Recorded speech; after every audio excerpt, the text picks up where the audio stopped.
নমস্কার বন্ধুরা, আজকে আমি তোমাদের চিংড়ি মালাইকারি করে দেখাবো। তার জন্য চিংড়ি মাছ নিয়ে নিয়েছি, এটি আমি লবণ হলুদ মাখিয়ে রেখে দিয়েছি। আর লাগছে কাঁচা লঙ্কা, সর্ষে আর পোস্ত বেটে রেখেছি, লবণ, চিনি, হলুদ, সর্ষের তেল, নারকেল কোড়া আর সামান্য একটু জল।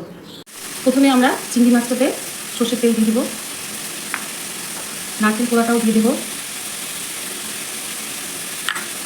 আর সর্ষা আর পোস্তটা দিয়ে দেবো। এরপরে হলুদ, চিনি আর লবণ দিয়ে দেবো। এর সাথে কাঁচা লঙ্কাগুলো দিয়ে দেবো, দিয়ে এগুলোকে ভালো করে মাখিয়ে নেব।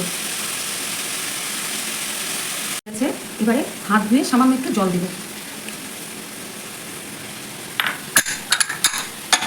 মাছটা আমি প্রেশারে দিয়ে দেবো। মাছটা প্রেশারে দিয়ে একটা সিটি মেরে নেব।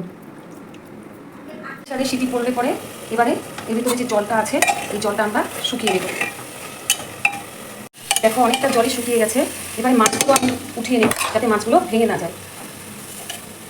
মাছগুলো উঠিয়ে আমি আরও একটু শুকাবো। নারকেল জলটা একদম শুকিয়ে গেছে, এবার নামিয়ে নেব। চিংড়ি মালাইকারি তোমরা হয়তো অন্যভাবে করো, আমি এভাবে করে তোমাদেরকে দেখালাম। সামনে নববর্ষ আসছে, এভাবে করে খেয়ে দেখো, আশা করি ভালো লাগবে।